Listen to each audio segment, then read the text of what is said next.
buhay. Sa pangalan po ng kanilang Panginoong Kristo, isang mapagpasal umaga sa bawat isa. Nandito po tayo sa pagpapatuloy ng gawain na kung saan meron tayong mga sitas, pagbasahin, pag-aralan, pagdilay-nilayan, upang ito'y maging daan upang magamit natin sa ating pang-araw-araw na pamumuhay. Ang una pong aralin, ayon sa Ebanghelyo ni San Mateo, sa Kapitulo 10, versikulo 26 hanggang 33. Sabi po ganito, huwag nga ninyo silang katakutan, sapagkat walang bagay na natatakpan na hindi mahayag at napatago na di nalalaman. Ngayon po, kung pag-aaralan po natin dito sa unang versikulo, hindi po ba meron tayong tinatawag na takot? Pero, kapag nakakaramdam po tayo ng takot, kinakailangan po pag-aralan natin kung ano yung pinapatakutan natin. Halimbawa, mayroong isang tao na gumagawa ng karumalduman o hindi maganda. Huwag tayo matakot doon. Kung iyan ay pagnanakaw man yan, kung iyan ay nandaraya, kailangan natin siya sa kanyang ginagawa. Hindi po siya dapat katakutan. Kahit mga mamamatay tao. Pero, normally kasi nasa tao tayong kalagayan, ang takot natin dahil ayaw pa natin mamatay. Pagdating po kasi sa lingkod ng Diyos, kung malawak ang ating pag-unawa, ang kamatayan, lahat po yan, meron tayong nakatakdang panahon. Pero, sabi nga, kung hindi mo pa oras, malalagpasan mo. Yun nga lang, meron kang karanasin na sufferings.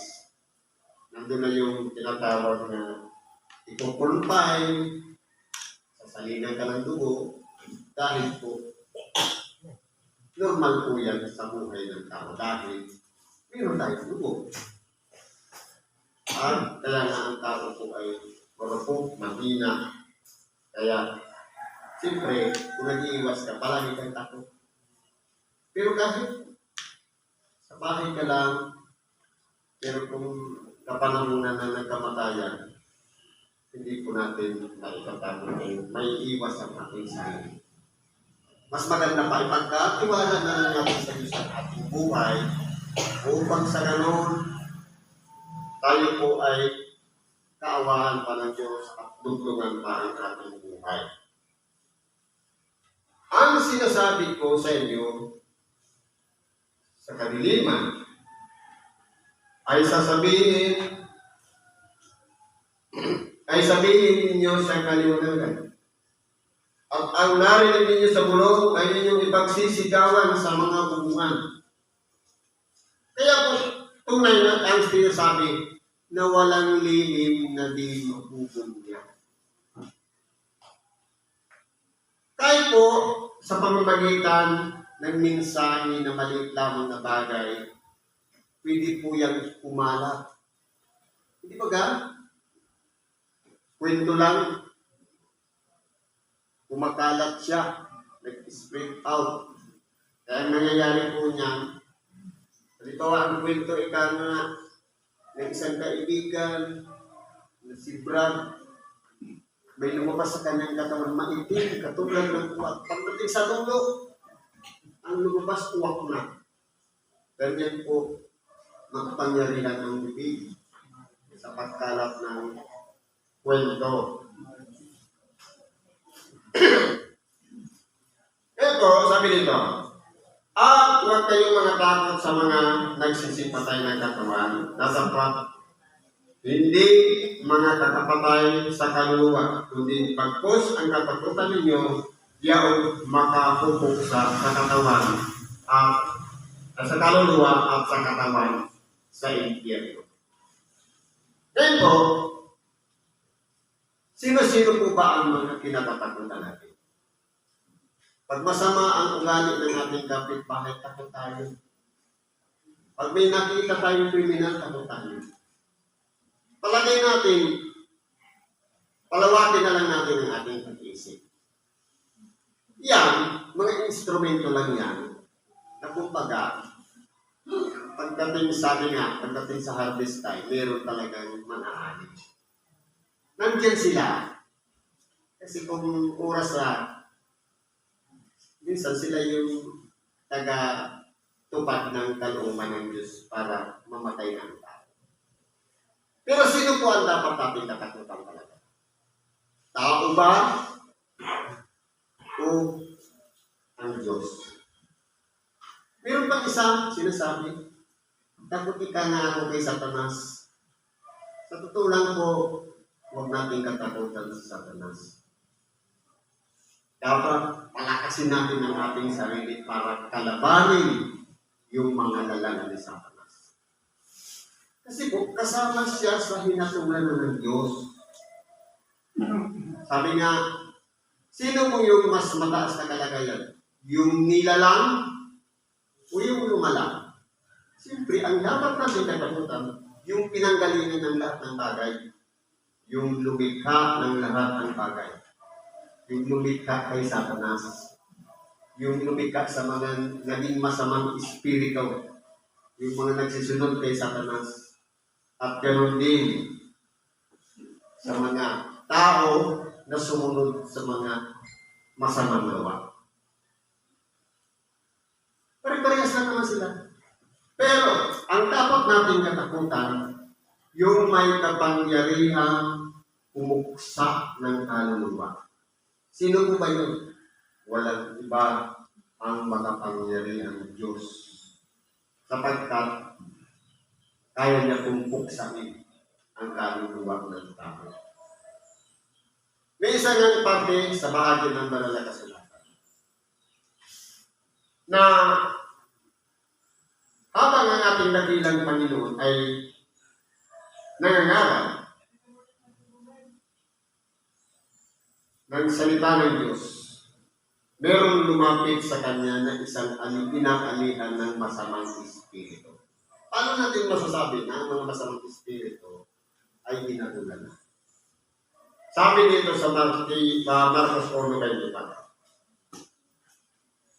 O 23. At pagka may isang tao sa kanilang sinagugan na may isang kamanduman na espiritu at sexualidad na nagsasabi, anong pakialam ko sa iyo, Jesus, ikaw na Nazareno?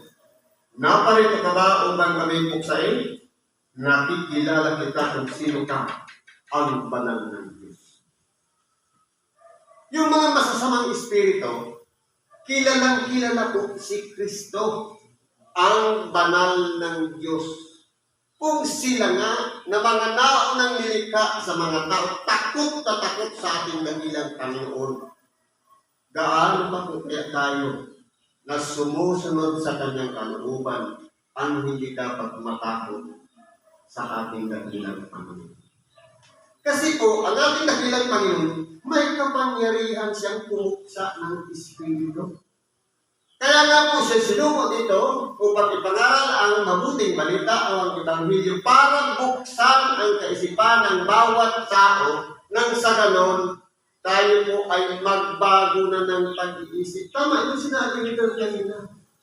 Mag-iba na kayo ng pag-iisip. Kinakailangan sundan natin ang mga yapak na iniwan ng ating dakilang Panginoon. Unang-unang ginawa niya yung halimbawa, kapakumbabaan. Kung mataas ang ating ego, sasabihin natin, tagasunod tayo ni Kristo, hindi kailanman si Kristo tumaas ang ego na napili siya sa kapakumbabaan. Ibig sabihin, hindi si Kristo ang sinusundan natin. Kasi si Kristo, mapagpakumbaba. Kung ang attitude natin may kataasan, hindi si Kristo ang sinusunod natin. May problema tayo sa ating sarili. Ngayon tuloy natin. Hindi ba ipinagbibili ng isang bilis ang dalawang maya? Ni kahit isa sa kanila hindi mahuhulog sa lupa kung hindi pahintulot ng iyong. Kung yung ibon, pagamat meron siyang halaga. Yung dalawang maya, katumbas ng isang beses.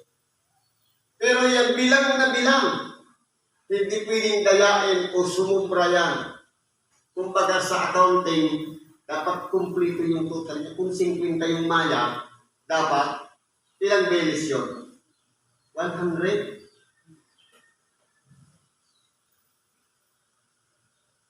Huwag na kayong mga takot, kayo'y lalong mahalaga kaysa maraming maya. Kung yung maya iniingatan na walang mawala kahit isa sa kanila, mamatay man o lumipad, gaano pa kaya tayo na mas mahalaga sa mga maya? Ibig sabihin, lahat ng mga tao isinisilang dito sa ibabaw ng sanglibutan. Bilang po yan ng Diyos. Kaya kung yung maya nga, may halaga siya sa dalawang maya, isang beses. Ganun din kung kahit isa doon walang nawala, maging sa mga tao bilang po lahat ng Diyos. Kahit saan ang lupalong ng ibabaw ng sanglibutan ipanganak, kahit nasa kwarto man, nasa ospital, lahat po yan bilang na bilang ng Diyos. Ano ba sabi dito? Kaya, ang bawat kumikilala sa akin sa harap ng tao, ay kikilalanin ko naman siya sa harap ng aking Ama na nasa langit. Ngayon po, tatanungin natin ang ating mga sarili. Sabi ng ating nagkilala, kumikilala sa akin sa harap ng maraming tao. Paano po ba natin nasasambit ang pangalan ng ating nagilang Panginoon? Seasonal lang ba? Sa oras lang ba ng pangangailangan? O sa oras na mag-uumpisa pa lang tayo ng ating gagawin? Halimbawa, maraming tao, kahit manalangin o tumawag sa Diyos, parang hiyang-hiya tayong gawin yun dahil maraming ang tao. Sabi nga, ang magmakahiya sa akin, ikakahiya rin naman niya sa ating Ama. Ibig sabihin, tinuturuan tayo dito ng ating nagkinatang, magpakatotoo.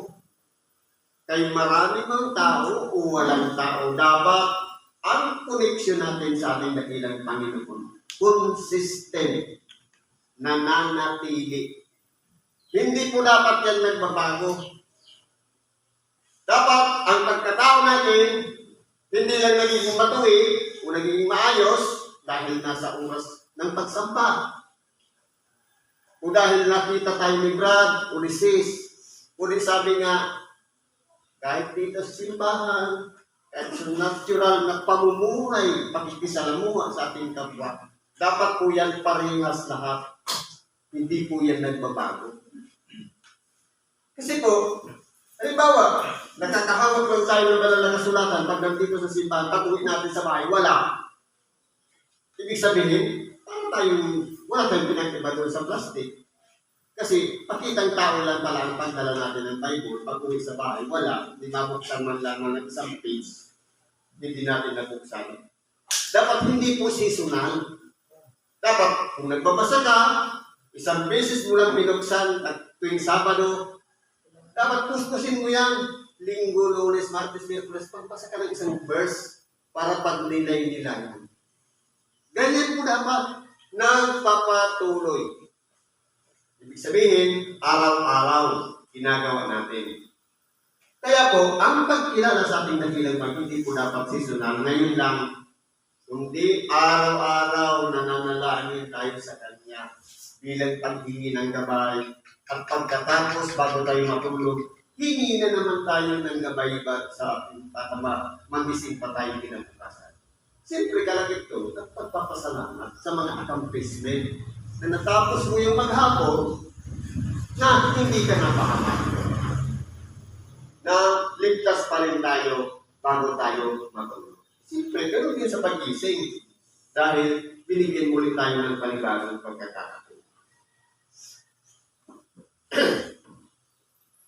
Kaya, kung ang pagtawag lang natin sa Diyos, ang pagbasa ng banal na kasulatan, may panahon lang, ikakahiya po tayo ng ating dakilang Panginoon.